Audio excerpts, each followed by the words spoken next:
This conference Started. will now be recorded. So I'm gonna set the screen up and all that good stuff, and then I'm going to get started. So hopefully everyone's had an awesome weekend. It's Monday the 20th, so that's a good look for me. It's a really good look actually. So let's see here. I want to make sure that everything is as it should be. All right. So I just clicked on share the screen. So that's live and active. Today's call was going to be about well, it was going to be about like building your team, which is really important because I've had some really good breakthroughs with that.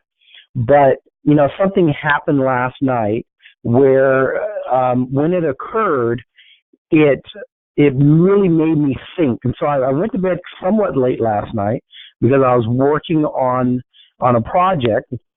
And then I woke up about, 4 o'clock this morning or something because it was too hot. And, excuse me, we had turned the heater on earlier in the day. So, I just don't sleep well when it's just too hot. So, long story short, I woke up about 4 o'clock or so, and then it's always difficult for me to go back to sleep. It's just the way it works for me. So, but I had this overwhelming thought while I was laying there in bed this morning, trying to work my way back to sleep, which was, man, I was watching as I was up working on this project, the 60-second stand-up project that I have going on with my son. While I was working on that, uploading videos to YouTube, I was, the news was on in the background, but it was very low. I couldn't really hear it. But I happened to look up, and I happened to see that there was an article that they were going to have on this guy, Robert F. Smith, right? And Robert F. Smith, funny enough, I had never heard of this guy before less than a year ago. I'm going to say 8 months, 6 to 8 months ago. I had never heard of this guy before. And the thing that was so bizarre to me is that I had never heard of Robert F. Smith. And Robert F. Smith is purported to be the wealthiest, or one of the wealthiest for sure, black men in this country. Okay, and me being a black man, I'm always keen to hear about or know about black folks that are doing big things, right? I mean, anybody that's doing big things, but black folks in particular because I'm a black man. And so Robert S. Smith, when I was just doing my, sometimes I just go through YouTube, right? And we all get caught in the YouTube funnel, if you will. And you just start watching one video, and one video leads to another, so on and so forth. Well, just so happened, this guy pops up in an interview, Robert F. Smith from Vista Equity Partners, and I'm listening to what they're saying about this guy, and I'm like, wow, really? Had a deal,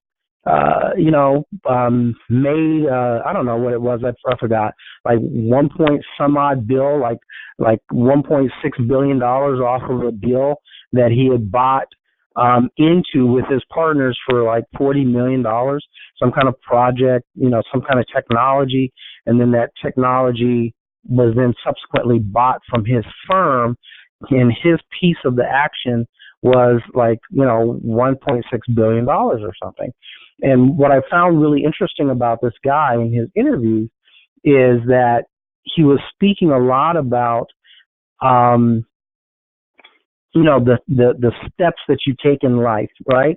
And the failures that we all have, and the difference is that people with or have with an understanding. I'm not going to say with money. So people with an understanding understand that those failures that I've had plenty of are nothing more than lessons. They're literally nothing more than lessons. And I was my mind was just racing this morning thinking about the ton of failures that I've had in my life, and literally, and I thought about this stuff before because of different things that different people have said, but something about seeing this Robert F. Smith guy on TV, giving away what the news channel said was about $40 million he was giving away to a school that he went to a college that he went to, and I don't remember the exact college, but it was a UNCF college, right? And I want to say it was Morehouse. So basically, he was doing the commencement speech at Morehouse, and if it was Morehouse, right? And so he was doing the commencement speech, and as part of that commencement speech, for all these graduating young men, he said, "I'm going to pay all you all's debts off, all of your all your school debts." He's just going to pay them off, and that just hit me so profoundly that this man takes his wealth and does something like that, right? And then they had also mentioned that not only had he done that, but he also had previously given the college months ago $1.5 million, just directly to the school, and now he was going to invest in these other individuals by paying off all of their student debt, all of their student loans. He was literally just going to pay it off, which was, once again, estimated by the Channel 11 News here in Southern California to be $40 million. And I mean, that was very profound to me, because what started clicking in my head was listening to his videos that I saw on YouTube, or the interviews and questions being asked of him, and listening to his life story, if you will, or parts of it anyway, and thinking to myself, damn, I mean, this man started off just no different than anybody on this phone call, right? I mean, he had a tenacity about himself. Obviously, he had a desire to succeed. Obviously, but his initial desires to succeed started in jobs, right? So it wasn't like he was like knocking down the doors in entrepreneurialism at 16, 17, 18, 20, 21, or whatever the case may be. He was elevating himself in jobs in that, he started off at Bell Labs, and then, of course, he started as an intern, then he got a job, and yada, yada, yada. But my point is that his story is so average, right? Except for several things. His story is your story. His story is my story, except for several things. And my takeaway from his different, from the different clips that I've seen and interviews and questions being asked of him, is that, the difference for him, and probably the difference that I see for people like Warren Buffett, people like Michael Jordan, people, on and on and on, is that how they look at what others of us would consider to be failure. And it's kind of funny, right? Because, I myself, even though I know better because I've heard it a gazillion times, hey, dude, your failures are just learning lessons.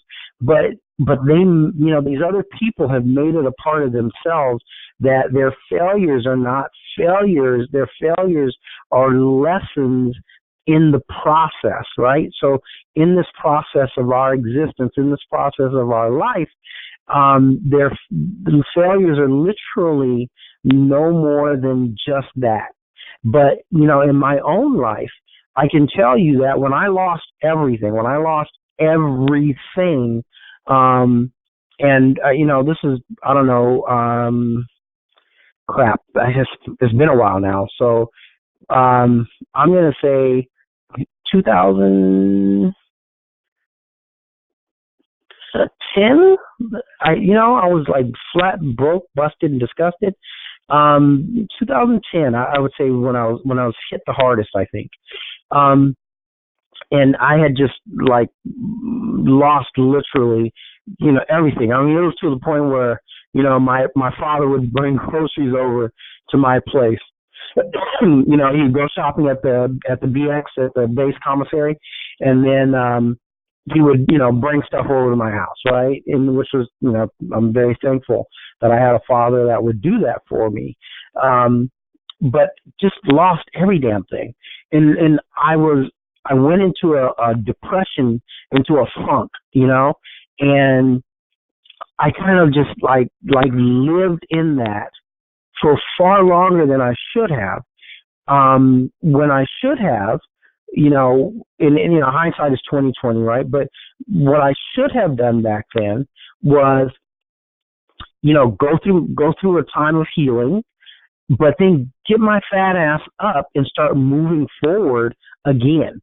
But I did not, right? I let myself kind of live in that, and I didn't take my experiences, right, which a lot of us look at as being failures, and put those experiences to use to rebuild myself in a much faster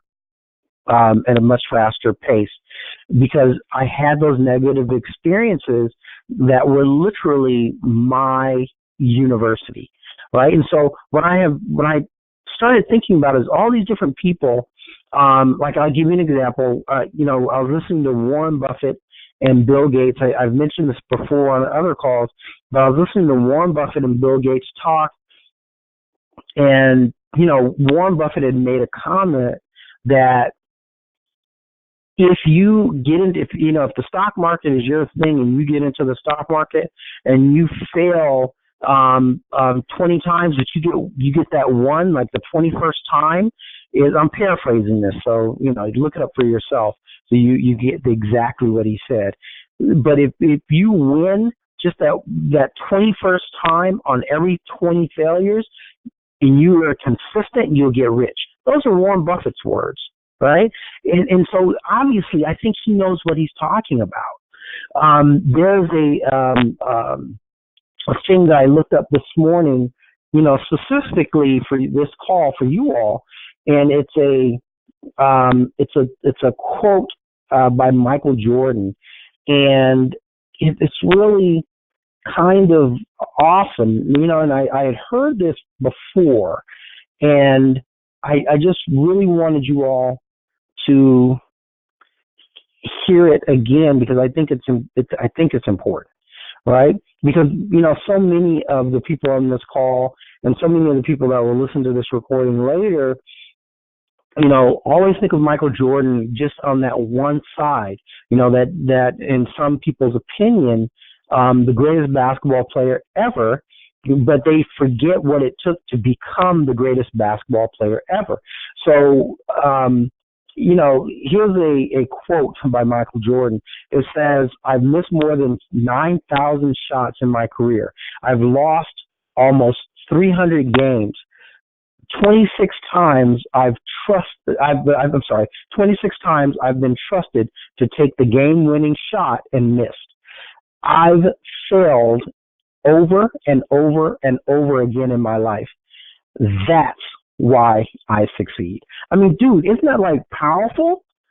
This cat is telling you, and once again, to a lot of people, Michael Jordan is like the like the greatest, basketball player ever. I'm not really a sports fan, so I could care less. But the facts are that, this dude is telling you, he has literally missed 9,000 shots. I mean, he's failed over and over and over, and that's the key phrasing, right? Is that he has failed over and over and over and over, his words, right, in his life. And that's why I succeed.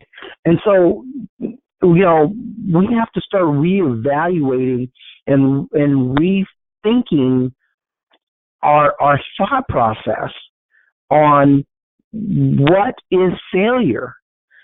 In all sincerity, I'll use myself as an example. Let me tell you something. The reason I can sit my fat butt at home right now is because I have learned how to make money because of my failures.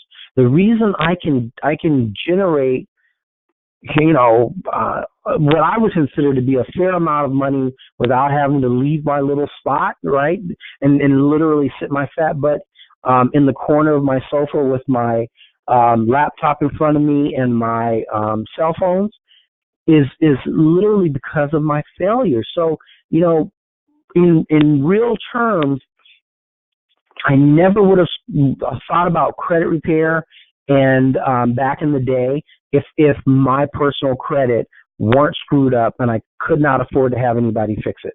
Does that make sense? I just wouldn't have thought of credit repair. It just wasn't a thing for me because,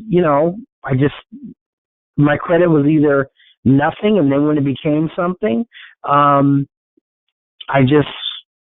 was cool with it, But when I went ass backwards, then that's when it became a thing for me, and I had to learn how to repair my own credit, which then subsequently led to me, when things went bad, when things went completely, just jacked up, that's what led to me being able to start selling it as a thing, right? I mean, helping other people get their credit right. If I had not,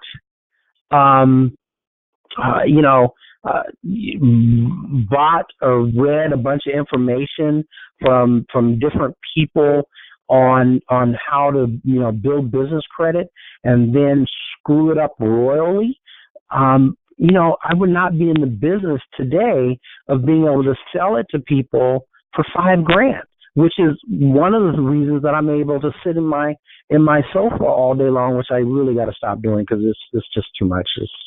It's maddening being in your house all day.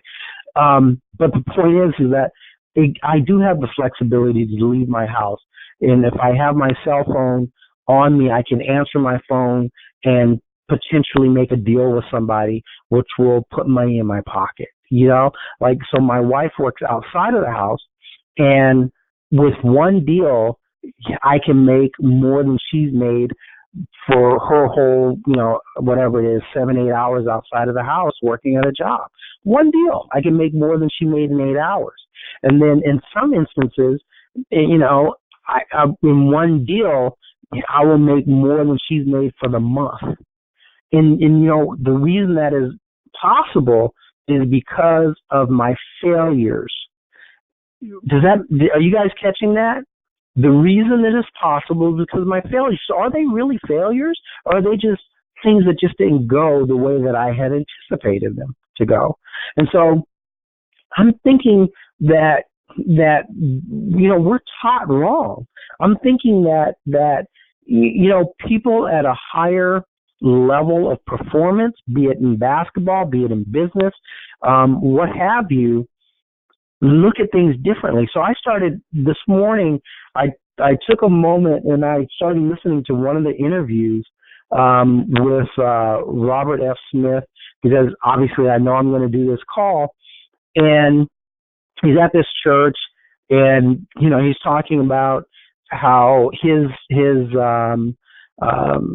fund, right, which is Vista Equity Partners, has given away something like, once again, I don't remember the exact number, but it was something like $136 million so far, $136 million to his community, right? And in his community is, to various colleges, to cancer research, to, all these varied things. But he's given away $136 million. And one of the things that he says in this talk, and you guys, I'm telling you guys, you need to listen to it. And because it was done in the church, they also gave out some other interesting statistics, which I'll give to you momentarily. But one of the things that, I've found so interesting is that, he was saying that there was a firm that, invests in investment equity companies like his own, but and he really desperately wanted this company to come on board and invest with him. And the deal was that they just wouldn't do it. And, now that he's had such great success, that this company is like all on board trying to, get involved with him, so on and so forth, which we all know that that's how things work, right? But, the thing is, he's like, even though he was desperate for them to come on board back in the day, and that did not work out, he's so happy that it didn't, because his words, right, is that just because you put it out in the universe that you want, nice, loud, and clear, you put your intention out into the universe, and then you take action on that intention, and we've talked about this before, taking action on your intention, because manifestation is the first step. Manifesting the idea and putting that idea out into the universe is step one, but then creation is step two. So same thing that he's saying, but just in his verbiage. And so in his verbiage, it is, you are enough right here, right now, which we've talked about in the past. We literally have everything we need. You put action towards your intention. So what is your intention? You put that out in the universe, put action towards it, because intention without action means nothing. Stating what you want and your desire out into the universe and not doing anything about it, you're not going to get anything. But what he was saying is this, and this is very key to our conversation here. Things don't always work out. This company that he was trying to get on board with him did not work out. Things don't work out. Things go awry. Things go ass backwards sometimes. But the deal is, so what? So what? You keep your intention and your actions moving in the direction that you have stated, right? So you keep your intentions and your direction your attention and your attention and actions towards the direction that you stated. And even if things don't work out, then it just wasn't for you, right? That thing. So like when I, created, $300,000-$400,000 in credit cards, and I lost all those credit cards, they all went bad. You know what? It was not because I was doing something wrong with the credit cards that it went bad. I was just a bad steward of my money. And so, does that make sense? Pascal Dominique Mansell, was a bad steward of his money. When I was pulling hundreds of thousands of dollars out of my properties back in the day, and not doing what I should have been doing with the money, you know what? I lost it all. And so therefore, what I was doing was good, but I was once again a bad steward of my money, right? And so if you're a bad steward of your money, it's just gonna come to you and it's gonna leave you. But those negatives, those mistakes, those whatever you want to call them, those failures literally have placed me in a position today where I don't have to leave my house to earn my living. Are you guys getting that? And I have made more money from my house from my home, I should say, from my home without leaving it than I ever made with the credit cards or with the properties back in the day. Are you guys grasping that? So those mistakes, those failures weren't failures at all. I mean, I perceived them to be failures. I beat myself up over that bullshit. I literally beat myself up so much mentally over that it literally paralyzed me from moving forward. It literally paralyzed me. I mean, you guys think that no, I literally laid across my sofa back in the day, and I just ate. Right? That's all I would do. I mean, I was just, stuck. I was stuck in this funk, in basically a state of depression, because I allowed my learnings, my lessons, if you will, to become failures in my mind as opposed to what they truly were, which are life lessons. Are you guys getting that? I mean, I was so silly and just not understanding that those things that I was going through were life lessons, not failures. So every time that I have said something as stupid as, man, I would be okay right now, right? This is what I used to say a lot. I'd be okay right now if all those people I gave money to would just give me my damn money back, right? At least I'd have, a good $10, $20, $30, $50,000 if those people that I gave money to would just give me my money back. All those deadbeat ass people, I would just be okay. I would be so much better off if they just gave me money. Not true. That money that I gave out, that money is gone. It's gone. But the lessons that I learned from that are invaluable. Those lessons that I learned from that, even though I didn't learn the lesson at $1,000 giving it out, it took me maybe $50,000 of giving money out to learn the lesson that that's not something you should do. Some people learn faster. Some people learn that, you give out $1,000, it doesn't come back to you, you got to stop. Right? It took me a lot more. It took me screwing up, almost $400,000 in credit to understand. This is just in credit cards, not all the other credits that I had. Just in credit cards alone, it took me screwing that up to understand that without a plan of action, my dumb butt doesn't need $400,000 in credit cards. So was that a failure, or was that just an expensive learning lesson? So nowadays I look at it as an expensive learning lesson. It just took me longer than what it might take you. It took me longer than what it takes, some other people. And then other people might have to screw up even more than I did to understand that it's not a failure. It's just a lesson. It's just a learn. This is something that we went through, that we put ourselves through. But ultimately, at the end of the day, if your focus and your intention are in the same direction, then you will win. I hope you guys are really, this is like so freaking important.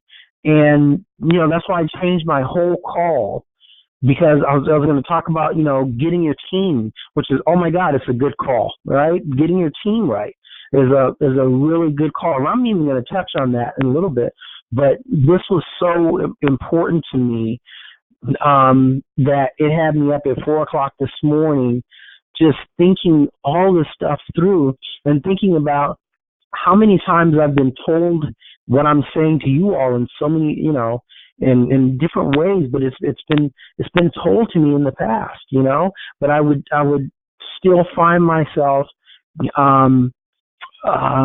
just like living in my failure, as opposed to understanding what my failure, what other people consider to be failure, including myself, was not failure at all.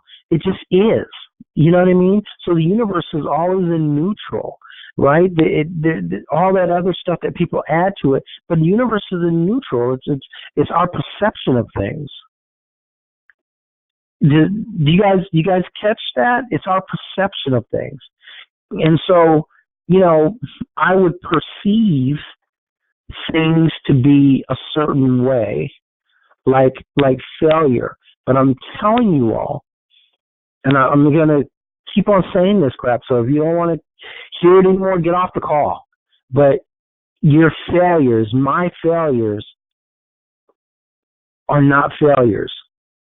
The things that we've done that have gone awry, not in the direction that we wanted them to, so what?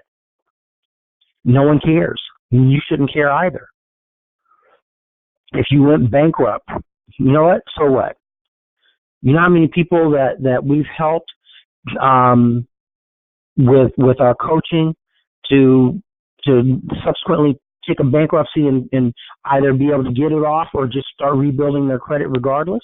You know how many people don't understand that you could file bankruptcy today and in 2 years from now go out and get a mortgage? You know what I'm saying? I mean, my failures have taught me so much that I'm able to take that knowledge and then subsequently sell that knowledge to the next person. So my failures, without those failures, I would not be where I am right now. And I'm not saying that I'm where I want to be and all this other crap. I'm not saying that I've reached my goal. I'm still on my journey. I'm still going down my path. So I don't want you guys to ever think that I'm trying to sit up here and say I've made it. Nowhere near. But I can tell you that those so-called failures that I've had have allowed me to set myself up in a certain way that of course I have stressors, like we all have stressors, but I can do things differently, and I can do things in a manner that suit me. I one of the things I used to say back in the day, man, if I can just work from home and make money from home and just basically work online. This is back in the day when online was a thing. It's still a thing, but when online was like, I used to buy all these marketer stuff, and they were like, I'm making $5 million from home, and I used to think, oh my God, if I could just do that, right? If I could just not talk to people other than over the phone, or have them buy from my websites and all that kind of stuff. Well, all those so-called failures, but my desire to create that action, right? So that I could sit at home and make money over my phone, over my laptop, the internet. All those things have come to fruition because that was something that I placed deep into my subconscious, and lo and behold, it's come to fruition, right? So the only thing I think where I messed up is I didn't put a figure to it, Excuse me, guys. But I didn't put a figure to it. I didn't, I maybe should have said, now I need to be able to sit at home and make $20 million a year, but so what? I do okay. Are you guys getting this? I'm really hoping. I'm truly hoping that you are. But so I'm telling you all, I'm giving you guys permission to give yourselves permission to forgive yourself for your failures. All right? So Pascal is saying you have permission to give yourself permission to forgive yourself for your failures and understand that people that are operating on a higher level financially and in this world in general have failed far more times than you have. And the reason that they are successful or, doing extremely well, at least financially in this world, is because they have failed, taken those failures, and then subsequently use those as a learning lesson or as a tool to move forward, right? This Robert F. Smith guy, please go to YouTube, find him, listen to him. He speaks very clearly, very plain English, nothing, all, above our pay grade type of thing. Just very, just down to earth sounding kind of cat to me. And I think it's imperative that we take these lessons, man. If this guy's telling you that, he has gone through many steps, many trials and tribulations, a whole lot of BS for him to be who he is and to get where he's at, to be at a height in his industry. I mean, I'm not going to say at the pinnacle, but he's definitely far up the mountain, right?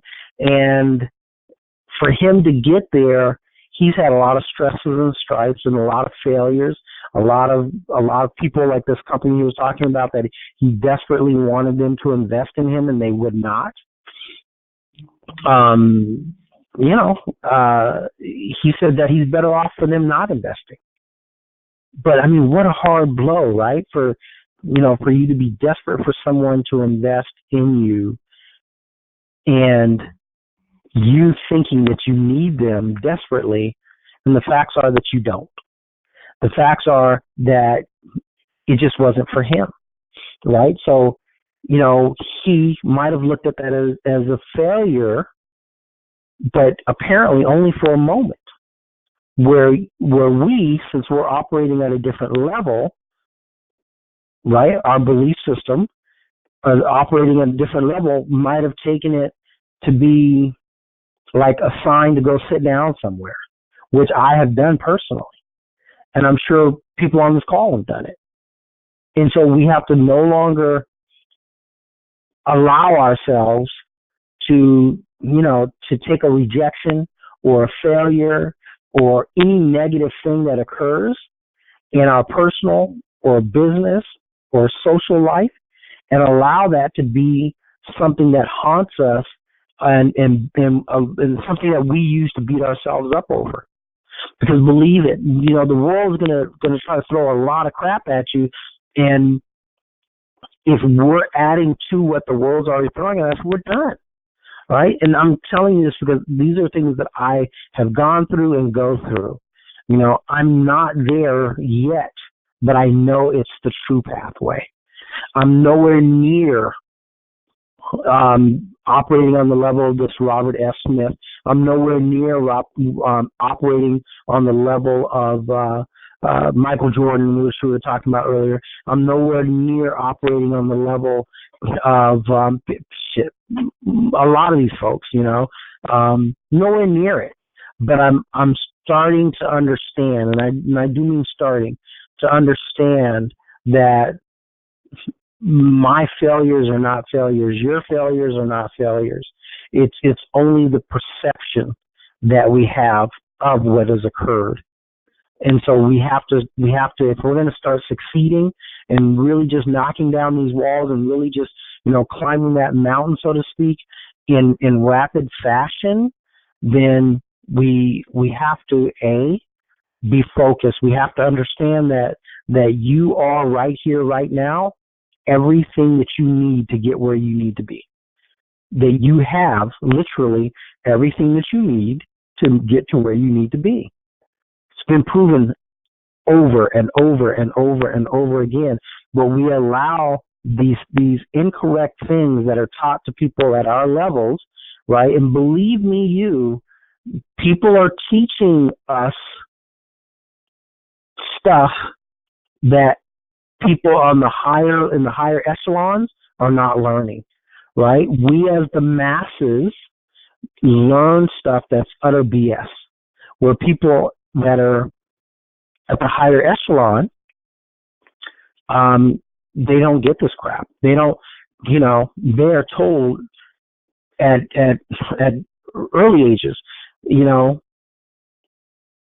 it's just a thing, right? You listen to people, I'm going to bring up Michael Jordan again, and I read you his quote, right, about, missing 9,000 shots, 300 times the ball had been given to him, and, for a game-winning shot, and he blew it, right? But people like Michael Jordan, people like, whomever, Robert F. Smith, they understand that to become the greatest, to become the best at something, whatever it may be, you are going to have a shitload of failures along the way. But those failures, right, just like mine, and I'm sure a lot of you on this call, those failures are what allow us to learn and then subsequently improve so that, that we're able to get to where we are right here, right now, today. And a lot of us might think, well, that's nothing. I'm not anywhere special today.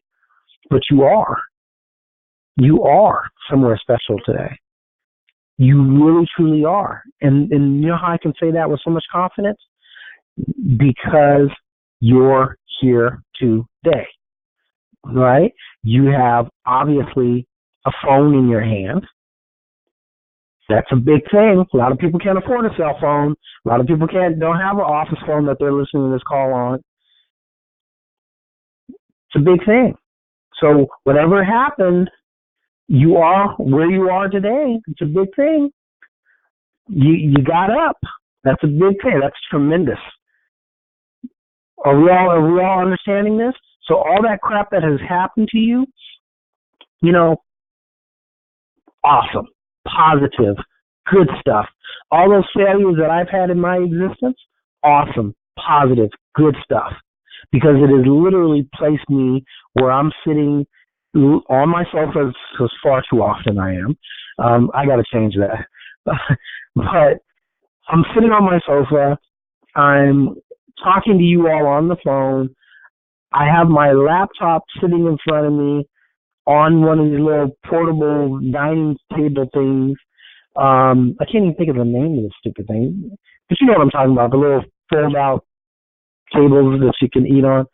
So I have my laptop sitting on that.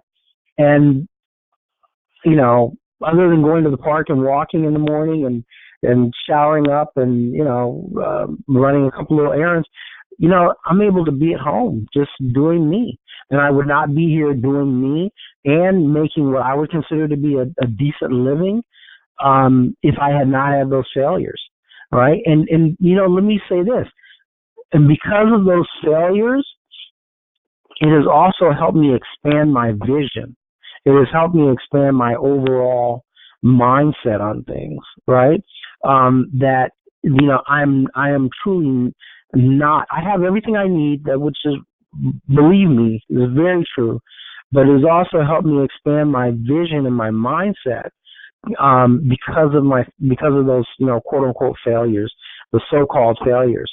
I've been able to expand my mindset and see that I am truly not an island unto myself. I need other people to do bigger and better things. Everybody that you listen to that is successful in some arena, they will ultimately talk about their team that surrounds them, and that was really what the call was going to be about today. But as I already mentioned to you all, after seeing this guy that I had watched on YouTube months and months and months ago, giving away $40 million, and then, realistically, $41.5 million to the school, and subsequently paying off this whole graduating class's school debt. It just made me think about the things he was talking about with failing. And so, things not going right, his struggles, his strife, and it just made me, oh my God, it just kind of like had this thing on me, it was like a monkey on my back. I couldn't go to sleep this morning.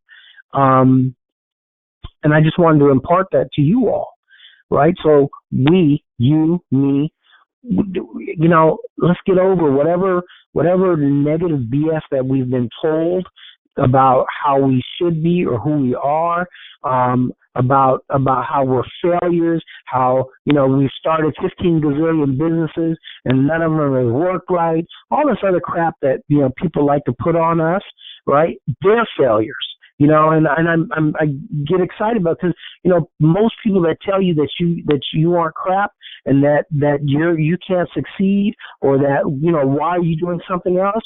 Why they tell you that is because they feel that in themselves. They have failed themselves.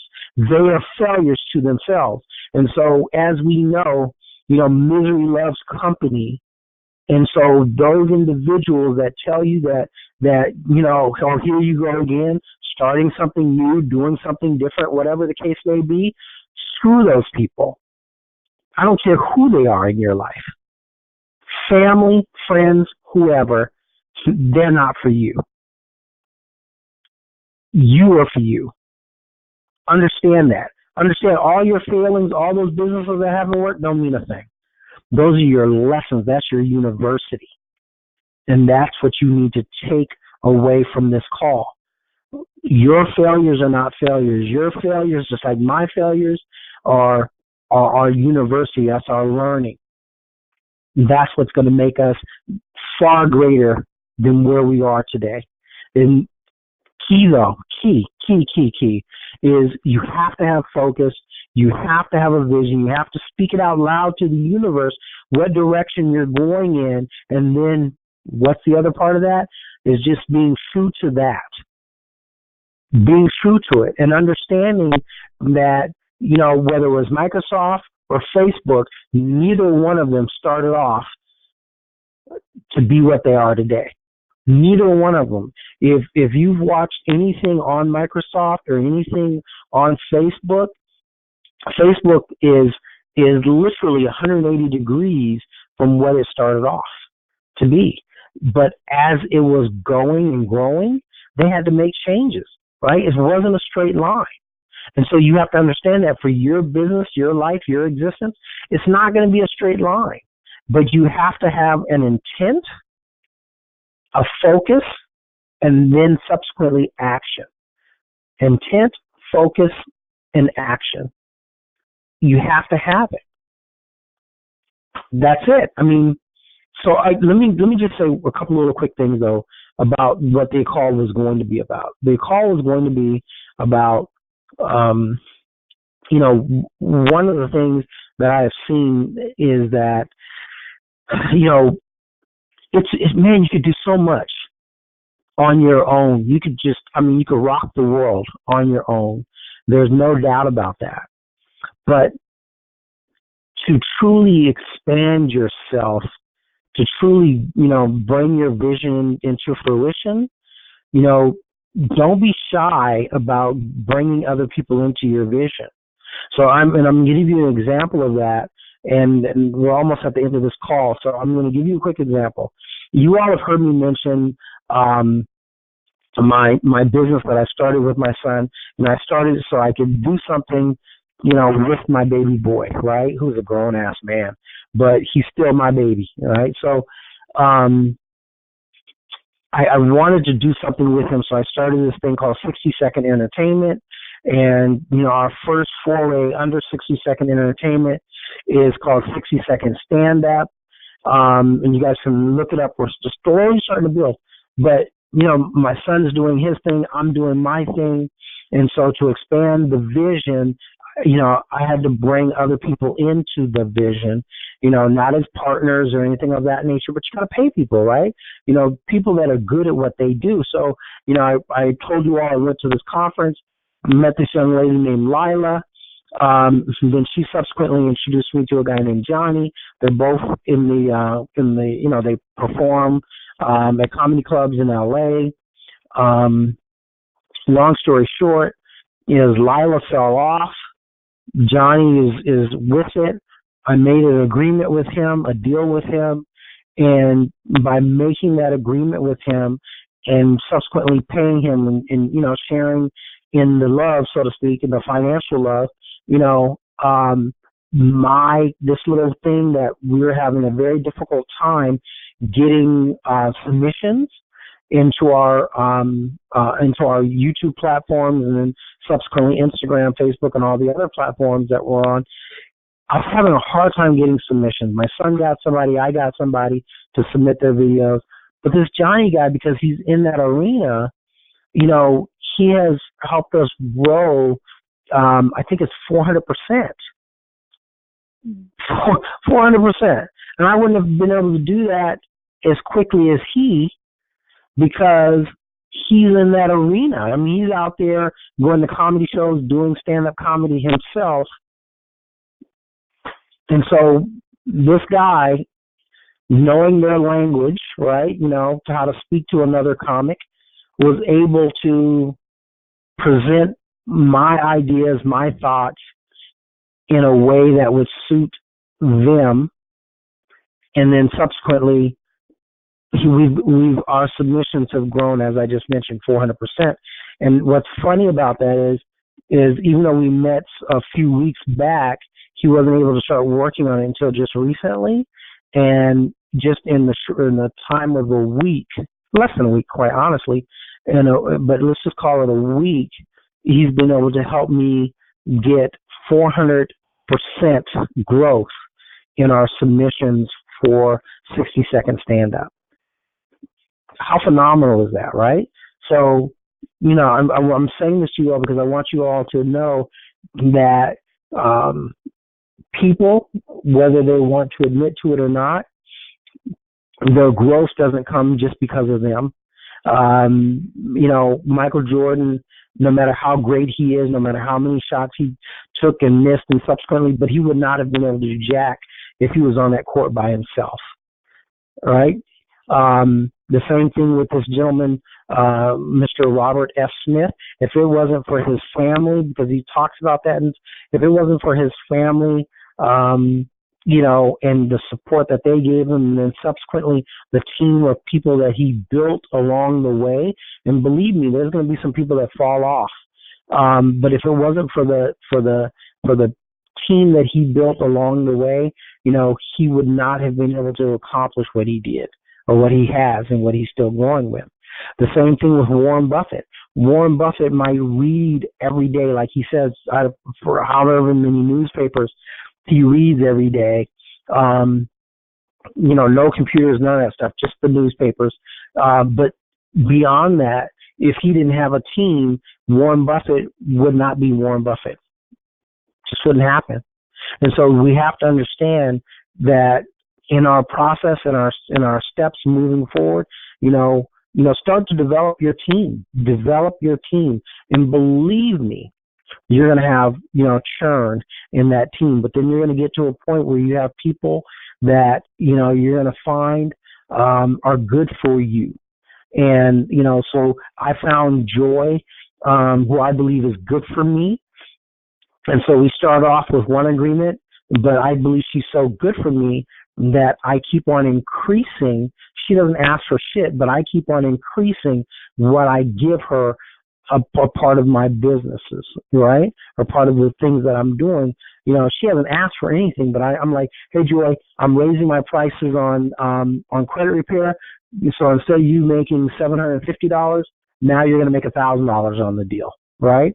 Hey, Joy, even though you don't really do anything with my business credit building program, I'm going to start giving you X amount of percent of that. You know why? Because I want her to stay with me. over the long term because she is such a brilliant young woman. She's going to help me make more money. And so even though, the business credit thing, I was doing it myself. But why not give her a percent of that and then have her help me with it? It makes sense, right? Build your team along the way, y'all. Build your team. It's going to help you immensely. And I'm telling you, by doing that, it takes some of the burden off of you, some of the stressors, and allows you to grow because now, instead of you thinking that you have to do it all, now you have somebody that you can, delegate some of the responsibility to. So much better. So much better because it is going to ultimately allow me to make even more money because I don't have to concern myself with saying, oh my God, I'm going to be stuck. I can't do that many people by myself. I can't deal with that many people by myself. Now I can say, here you go. I need your help on this one. Yeah, I need you to, talk to these people. I'm giving them your number. Does that make sense? That team. You're going to find some people that are just going to be crap along the way, but you got to go through those crap ones to get to the joys. You got to go through those crap ones to get to. I got this lovely couple that I've known for a long time. My man Franco, he's probably on the call. Good human being. He's brought me a lot of money, right? And so subsequently, I'm like, hey, dude, thank you so much. Let me compensate you. And do it legitimately, do it honestly, right? Find a team, find people that like what you're talking about, that are willing to work with you.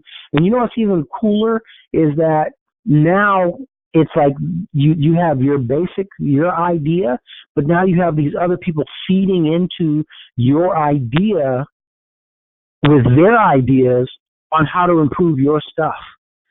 And it's just like, damn, how much better can it get? So, anywho, if anyone has anything to ask or say, now's the time to do it. Because other than that, I'm gonna end this call, and I really want to thank everybody for coming on the call. Hi. Hi, it's Dr. B. How you doing? Hey, how are you? I am here. I just want to say that. But I wanted to add, can I interject on your word failure? Yeah, absolute. This is not my call. This is our call, y'all. Okay. So the word failure is only feedback. So when you say you're swimming in failure, no, you're swimming in feedback. It's just as if you take a letter and you send it out and you're waiting for a response. So when the response comes back and the letter doesn't say, okay, you're approved or you're disapproved, it's only feedback. It's coming back to feed you information so that you can get on another path or so that you can get the information in a different prospect or a different manner. So failure is only feedback. And society doesn't teach that failure is feedback. They teach it as if it's a hammer and a nail. And they nail you to the coffin of failure, which blinds and traumatizes and blocks you where you can't move. And it's meant to do that. A lot of words that are used are meant to do just that. But if you can perceive and see, or if we can just perceive and see that failure is not failure, it's feedback. So if you're swimming in a lot of feedback, stop and read your mail. Stop and take the time to examine what is it really saying. Because the nuggets and the gold chips and everything is in that feedback. And it's actually a stepping stone to a greater level and to a different direction. So feedback is meant to be educational because that's why our kids go to school. That's why we're still in school. Because feedback helps us move forward. You can't move forward or pay it forward when you're in a place of failure. And so when the word failure comes out, it's like mentally and emotionally, it traumatizes. And it's like every time the word failure is said, there's another nail going in. Absolutely. Words are so profound and so powerful. That's why different languages have a different meaning for different things. Like in the Chinese and Japanese culture, emergency is interpreted opportunity. So Oh, that's interesting. this perception of emergency has been taught and given that there is a trauma going on. And on the other side of the country, those words are like, it's time. And even when they say, so what does that mean? Well, in that culture, they say, so they got a revelation. So words are so profound, and they can either make a perception or break a perception.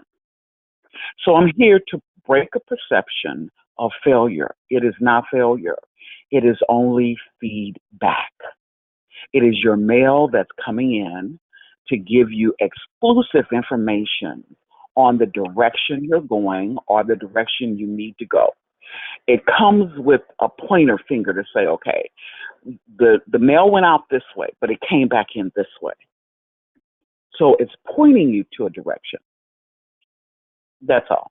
Absolutely. I like that. With your permission, I'm gonna borrow that. And Absolutely. so let me, Dr. Barber, since you're speaking, I want to ask you, can you think of a time where you had like tremendous failure that then subsequently helped you create something bigger and better? Absolutely. I had several facilities, but one in particular, when I learned that it's feedback, and that's the word that came and overtaken it. I'm sorry. Let me ask you one thing. And I hate to interrupt. I really do. But when you say facilities, you're talking about what type of facilities? No, I'm talking about care facilities, senior facilities, okay. DD care facilities. So this particular facility was one of my senior care facilities, and I remember just as plain that the way I came into it was all God, number one. And number two, when I got into it, I had all of these warfares that came against me.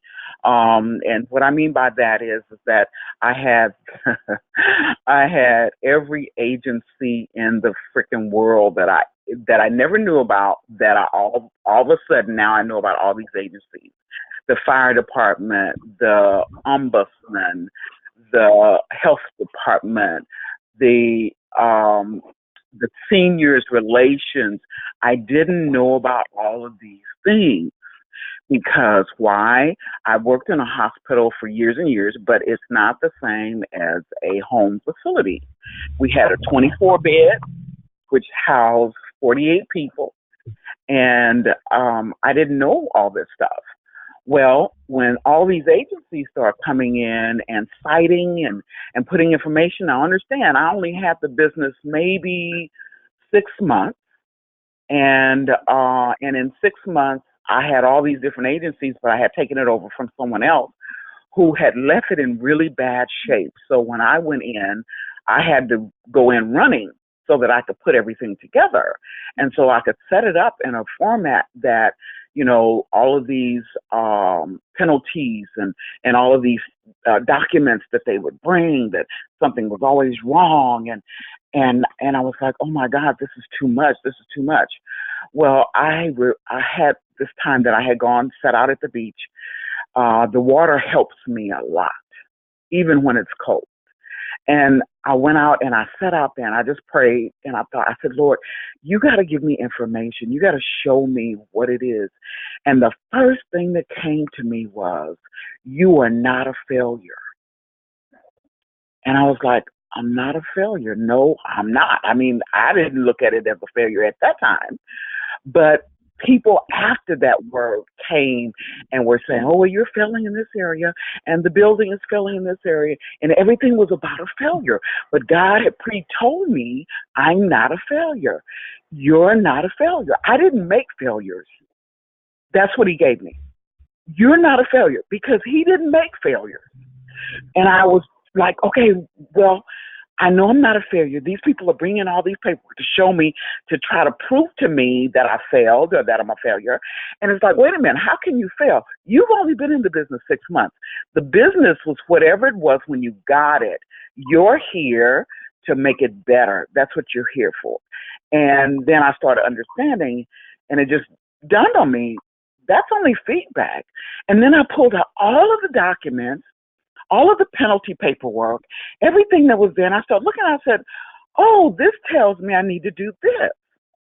Oh, and this other one says, if I don't have this done in a particular time, this is the direction that this is going to go, but this is the answer to it.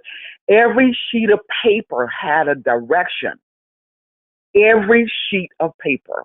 And I'm telling you, I had more than 24 sheets of paper. And each one was from a different organization, a different situation, and all of them gave me instruction.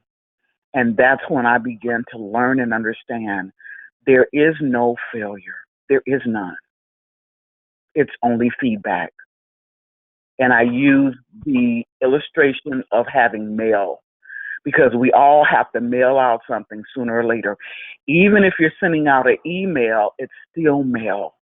If mail is coming in and going out and you're really taking the time to perceive, the perception is meant to block you. The perception of the word failure is meant to block you. It's meant to... And why do you think that is? Why do you think that is? I have my opinion. Well, number one, because it keeps people out of certain genres of work, of music, of art. It keeps you out, and they don't have to keep you out. You'll keep yourself out. Exactly. Because we as Black people, and I'm not getting, because we may have any kind of nationality on here, I'm not getting on racism at all. However, when you know who you are, where you are, and when you are from, you start understanding that there are key things that we have to do differently. And you really have to do them differently. Because my facility was in Pasadena, old Pasadena, old money. And I was in the midst of predominantly the white culture. And so because of being there, it attracted agencies, because I'm a Black woman owning this huge facility, and my floors were so clean you could literally eat off my floors. There was no smells, but nice, fresh smell. And I had to be really particular. I had to be twice as clean. We had to have things, the structure had to be, impeccable. But that's because every agency that came out to give me a document of direction were all, that nationality.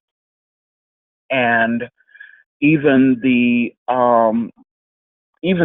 LPs, which comes out from the state to check and, to see how things are going, were not my skin color. And so I had a lot of things that was going on that was of a jealousy, because how can she have this facility and, I'm only an employee? a lot of that came up. But then I asked God how to play the game. And in a dream, he gave me, you need to get the right color ball.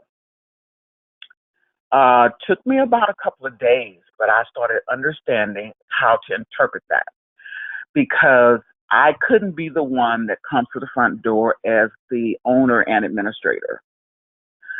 So God sent me a young lady and her husband from Australia, and he happened to be, which nothing really happens because, like you said, the universe will answer, and he was a handyman, very good one. So I hired them both. I hired her as the co-administrator, and I hired him as the handyman.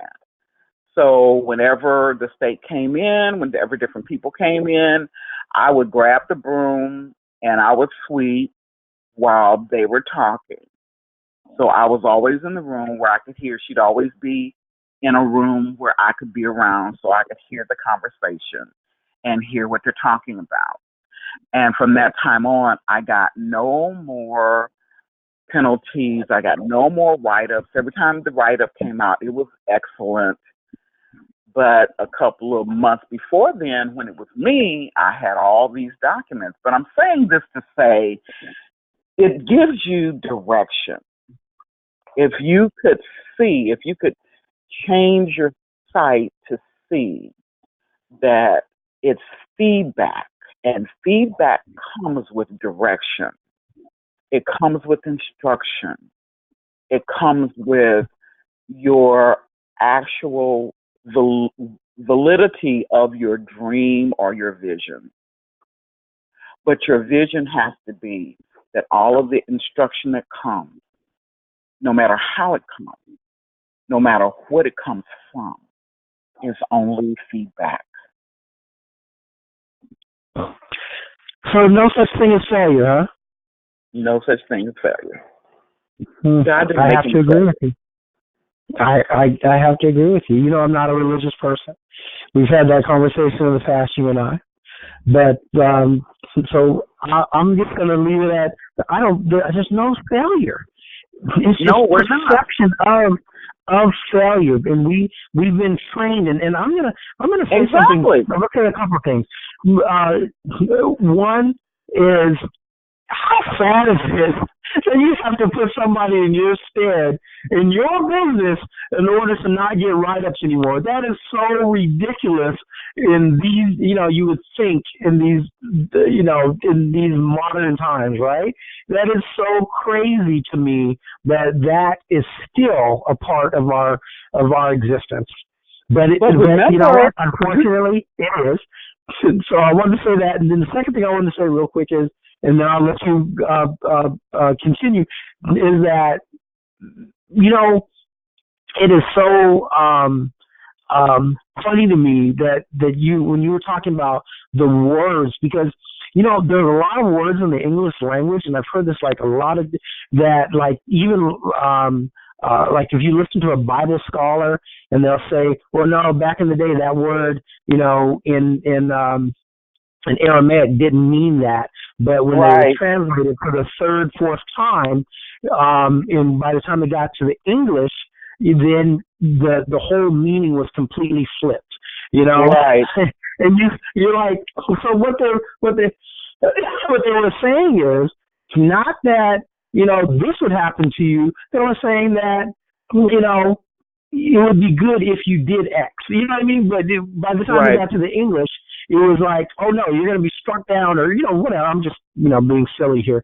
But my point is that it is so imperative, and this is for everybody, right? This is not just for one specific grouping of people. If you are not in the multi billionaire class or from old money, I'm telling you, verbiage that we utilize has been weaponized, right? So the verbiage that we, this 99%, as people like to say, that we use it has been weaponized against us because it is not the verbiage that people use in the higher echelons. It is not the thought processes that people have in the higher echelons, because if we, right, the so-called 99%, were to understand the words that are coming out of our mouth, then oh my God, it would be a revolution. It would literally be a global revolution. People, there's everybody. I mean, I don't give a crap what you think about Kevin Trudeau, but you have to get or just listen to, go on YouTube, and he has a thing that he used to sell, and it's called "Your Wish Is Your Command." Awesome, awesome, awesome stuff. And he talks about all of that stuff in Your Wish Is Your Command, where he's talking about how, like, when he was in one of the secret societies, the Brotherhood, that they would literally talk about their development in terms of the words that they use and what they should be telling themselves, as opposed to what they used to tell themselves or what they used to learn. And what's even funnier is the people in the lower echelons of these secret societies, they don't even know all of that until they start moving up the ranks. Like if you're a Mason, you're a basic Mason, you learn something, but you don't really learn any of the real stuff until you get into the higher echelon, and then your vocabulary changes. Absolutely. Right? And he was talking about, like people are looking for libraries, where's the Brotherhood's library? Where's, the Skull and Bones library? Where's the, all these different groupings? And it's like, they don't have libraries in the way that you would think. The libraries are in these homes of people that have been, where they've been generational in these societies, right? Those are the libraries. He says you'll find these organizations called different things, but you'll find them in China, and they have libraries in these homes of very wealthy people that no matter what government comes or goes, whether it's the communist government or some other type of government or some dynasty or another dynasty, that those families have retained their wealth and their position regardless to what changes occur. And they have books and libraries that teach and preach different things that, have you thinking a different type of way because of the words that are being used, as opposed to the weaponized words that we're taught and used every day. And it's just so funny to me that you had mentioned that in a different country, in Japan, I think you said, emergency means something entirely different, where in this society, in this country that we live in, emergency, brings a panic to a person. Right. It literally elevates your blood pressure. Oh my God, there's an emergency. You know what I'm saying? And there's a lot of words like that. And it's so, thank you for that, Dr. Barbara. I appreciate that greatly. And we have to, the people in this mastermind, we have to start. Thank you for speaking up, because what you have said is invaluable, right? It's literally invaluable because you potentially have changed the thought pattern or the thought process of, I know you've helped me, you're helping me change mine. I'm already in process, but it takes a while, right? So I'm already in process, but by you saying what you said has helped me, and I'm hoping that it's also helping to change the mindset or the mentality of someone else on this call now and someone in the future that listens to this recording later. So thank you for that greatly. So do you have anything else that you wanted to add? Yes. You were saying about how I had to get somebody else to be in front, but you have to remember, I looked at it as putting a team together. Like you were saying about make sure that you get your team and people that are set up. So her and her husband were my first frontline team, and then my middle team were some of my nurses And absolutely, my doctors, I had two particular doctors that I worked with all the time. And they were, it was like, the old saying, scratch my back and I'll scratch yours. And that was at that season of time. However, there was money exchanged. It wasn't money exchanged like from hand to hand, but the documentation that we put together, that was the financial currency that was flowing back and forth. And one other thing I want to say is that I'm going to give you another word. And since I've been in the legal community and doing, the stuff I do in the legal community now, when I started learning some of the things that where they came from, the origin, and everybody that's on the line, whenever you have 5 or 10 minutes, start looking at origins of words. And I say this because I'm going to give you one thing, and it's going to blow your mind on what it really means.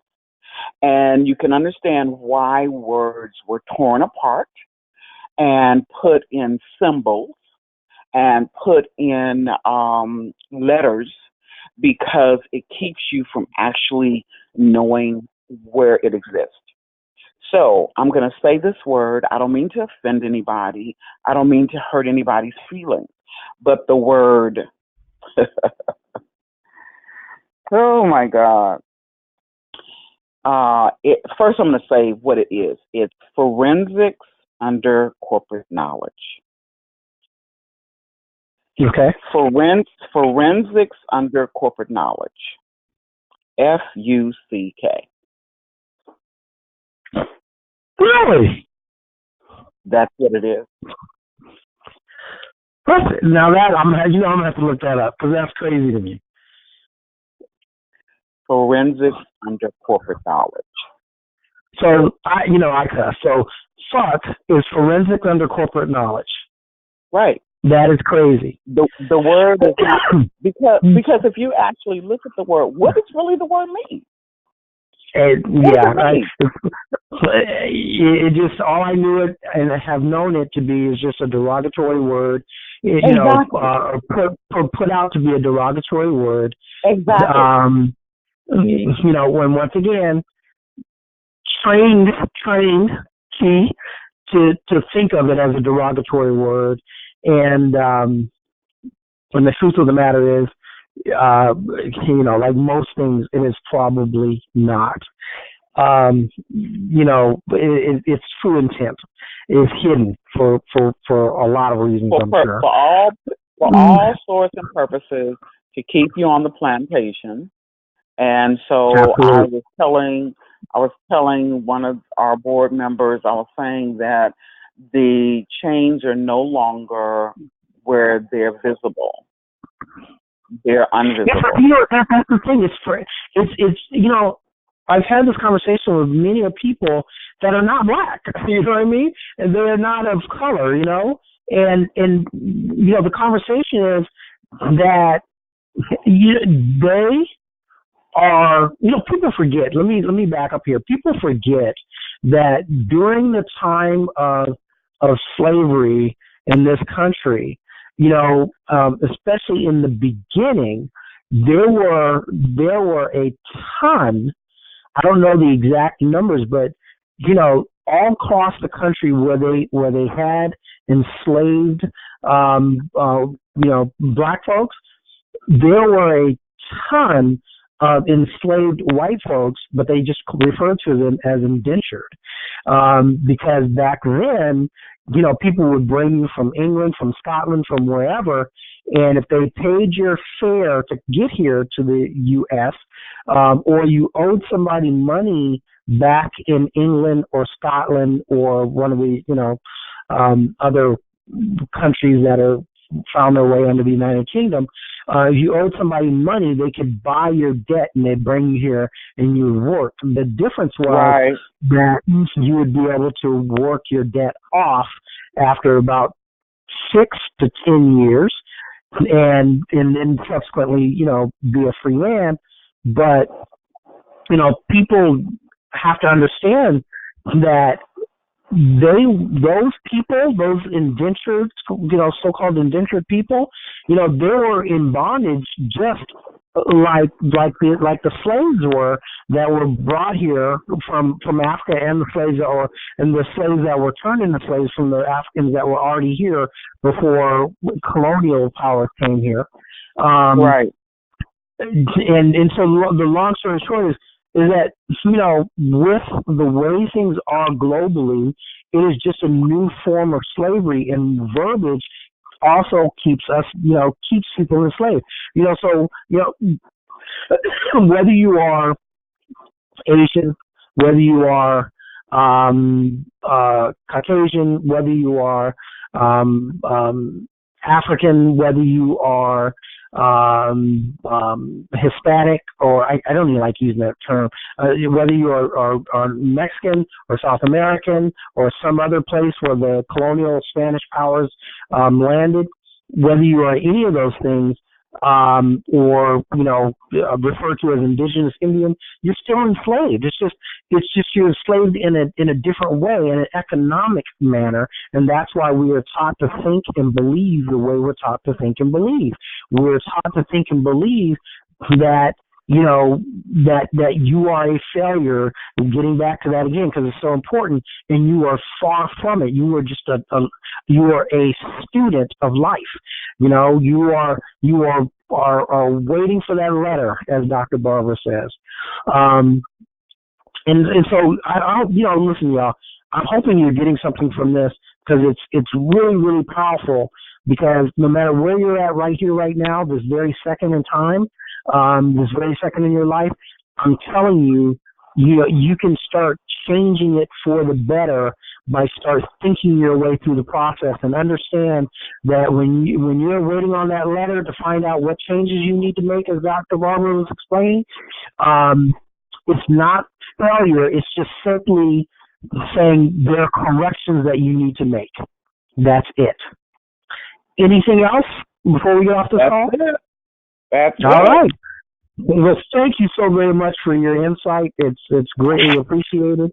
And for everybody that's on this call, thank you. And this is, I want to say that this is our call, y'all.